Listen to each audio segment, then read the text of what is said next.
E oitavo ano. Hoje nós vamos falar um pouquinho sobre a questão do genocídio ali, né? E dos movimentos dos indígenas em relação à desigualdade que eles sofrem até hoje, né? O preconceito que eles sofrem e a resistência que vai ocorrer ali, resistência indígena na América Latina. Então vamos lá.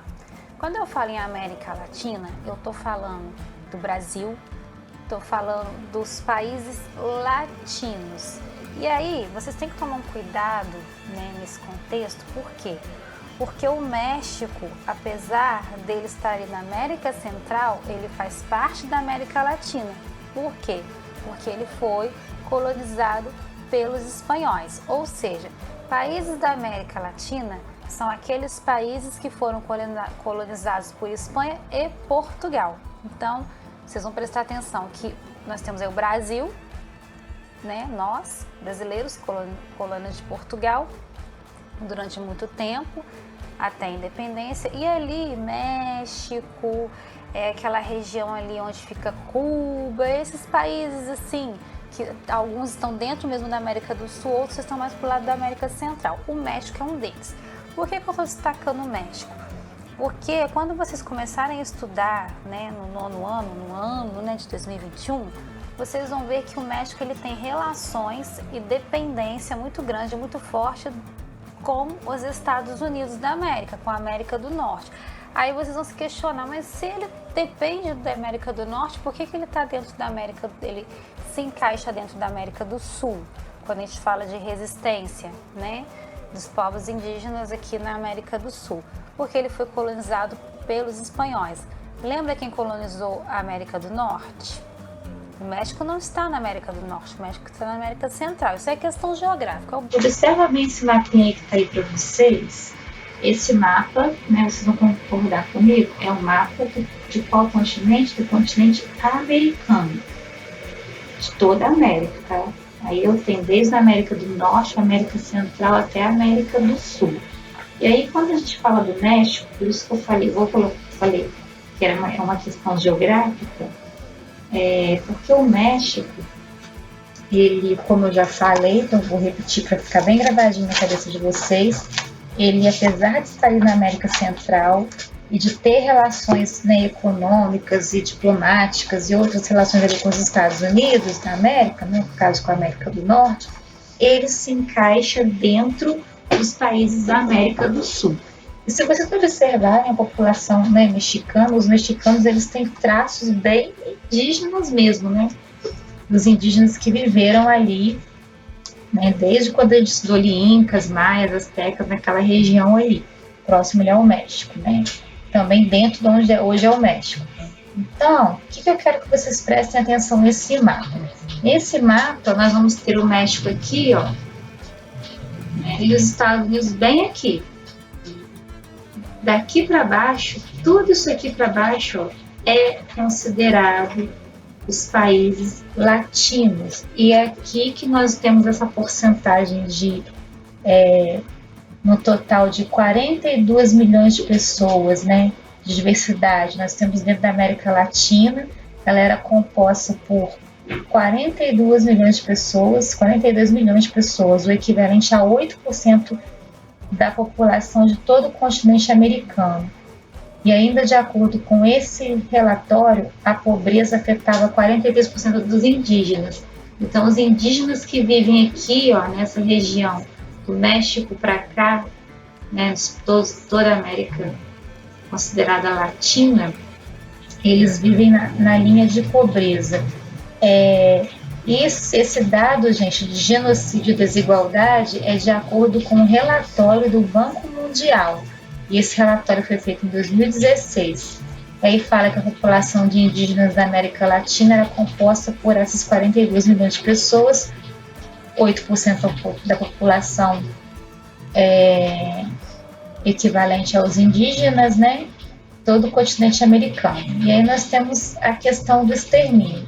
Esse relatório também afirma que, apesar de alguns avanços no acesso à educação e infraestrutura, não houve redução na desigualdade.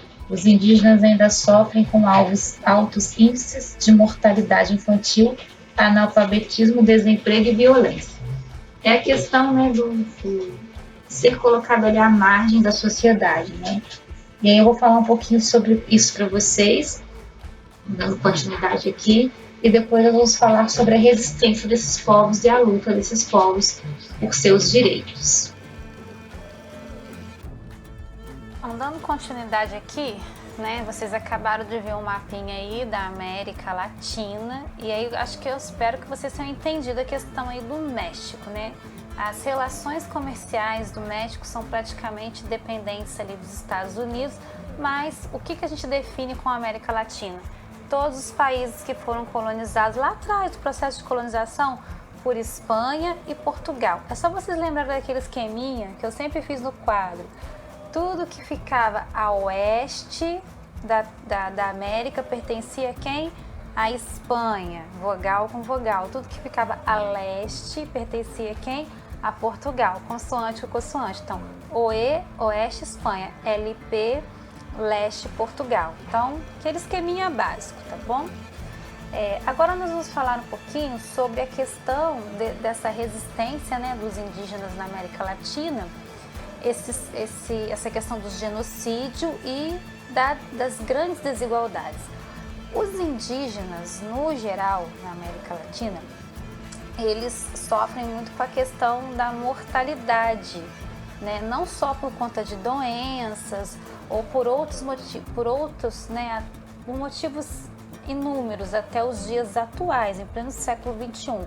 Mas eles são povos que geralmente a sociedade, né, principalmente as sociedades, né, no caso, quando eu falo das sociedades, estou falando de toda a sociedade latino-americana, né, fazem questão de não enxergá-los, não prestar atenção neles, na forma de vida deles, a cultura, costumes, né, e acaba que se criando essa imagem de que eles atrapalham, eles são uma espécie de um empecilho para, né, tá atrapalhando o país.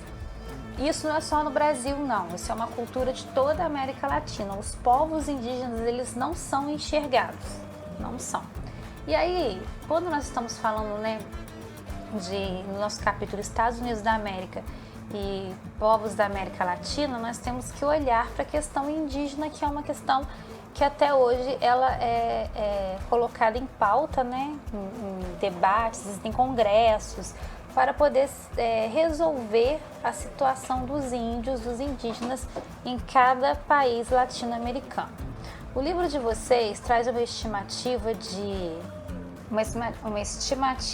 que até 2016 a América Latina toda ela era composta por 42 milhões de pessoas. A América Latina no todo, 42 milhões de pessoas até 2016, né?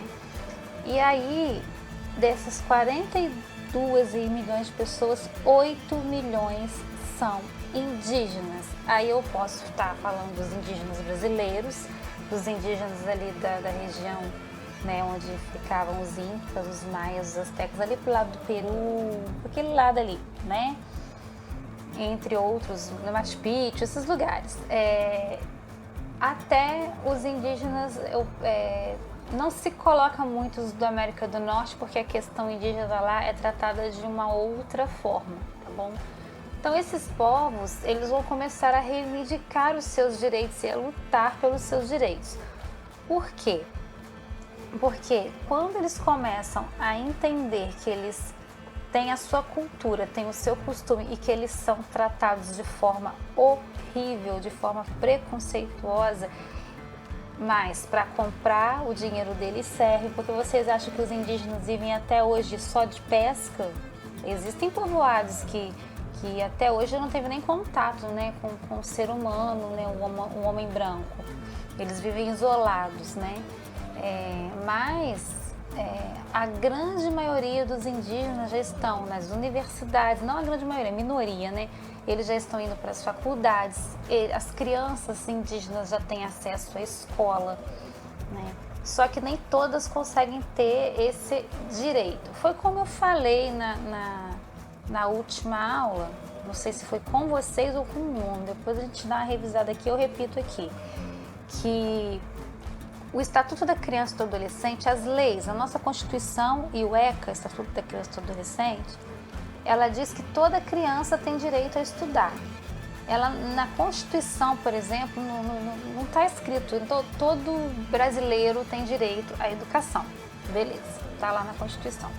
Porém, não está dizendo assim, todo brasileiro que não é indígena tem direito a... Está dizendo que toda criança tem direito, né, a estudar no Brasil. E tanto o Estatuto da Criança e do Adolescente quanto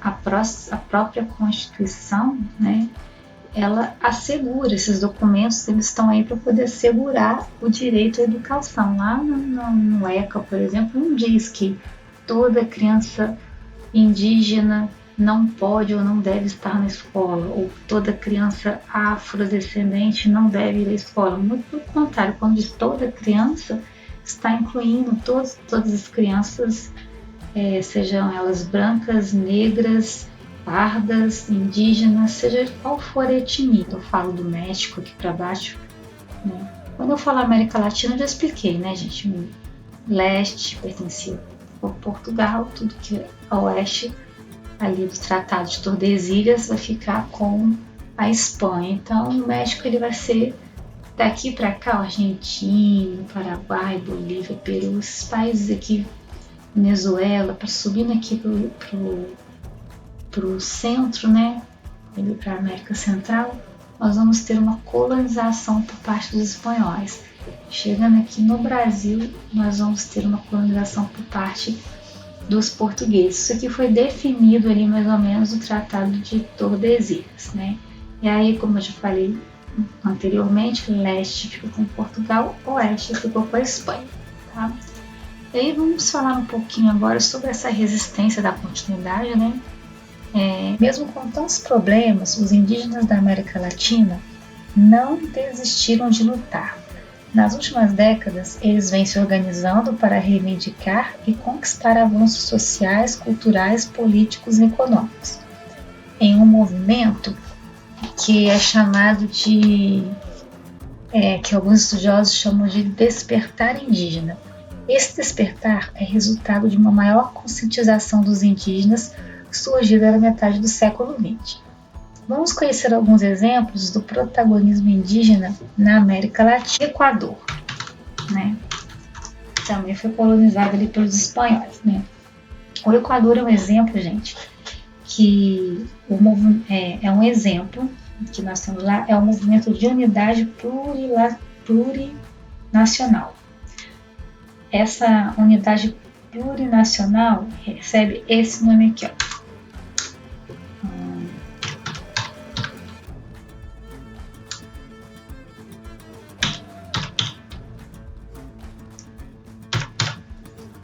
Pachacutic. Pachacutic. Aí acrescenta aqui um novo. Pachacutic novo, né? Também representado por essas siglas aqui, ó.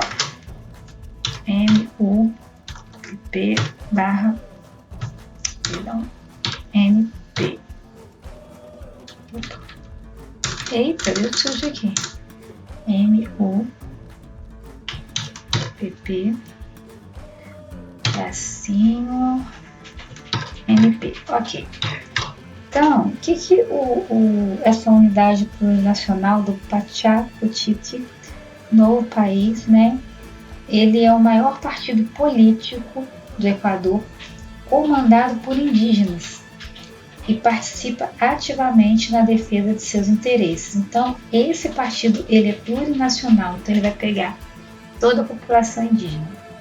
Aí, após essa, nós vamos falar um pouquinho do México. Vamos lá, que está ali na América Central, né?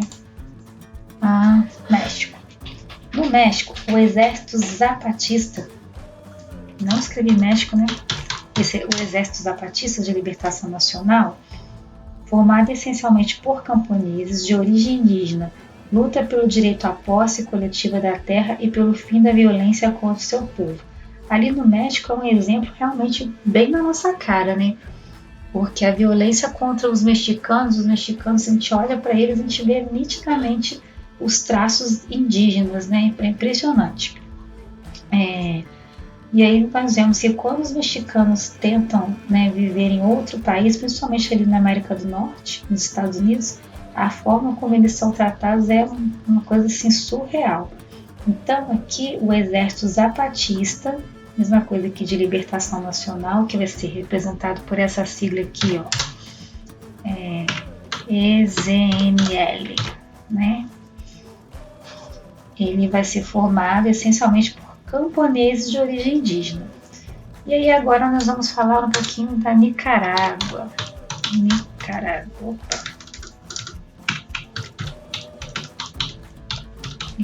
Nicarágua tem uma história muito bonita, tá? Acho que vale a pena vocês darem uma conferida. Muito, assim, tocante. A Nicarágua, ela tem o Iatama, que significa o Iatamá, filhos da Mãe Terra. Esse filhos da Mãe Terra aqui, vou colocar filhos da Mãe Terra mesmo, tá? Depois vocês confiram aí no livrinho de vocês sobre o Iatama, o Iatamá. Eu acho que é Iatamá. Ele é um partido político indígena que representa comunidades do Caribe nicaragüense, na costa atlântica da Nicarágua. Desde 1990, o Iatama vem participando de eleições, elegendo representantes indígenas comprometidos com as necessidades do seu povo. E por fim, né, chegamos aqui ao Brasil. Vamos ver como é que foi a resistência no Brasil? Como tem sido, né? Brasil. Os indígenas Guarani que habitam aldeias situadas na região de São Paulo se unem para reivindicar seu direito à terra.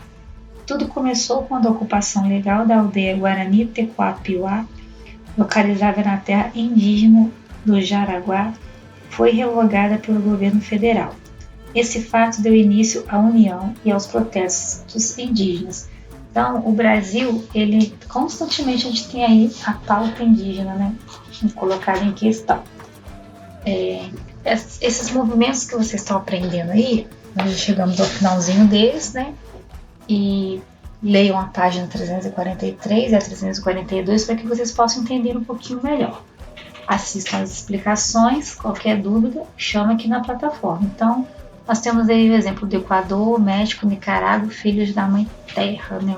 Nicarágua, filhos da Mãe Terra, e aqui no Brasil são vários órgãos, né? Vários povos indígenas que vão protestar. E aqui nós temos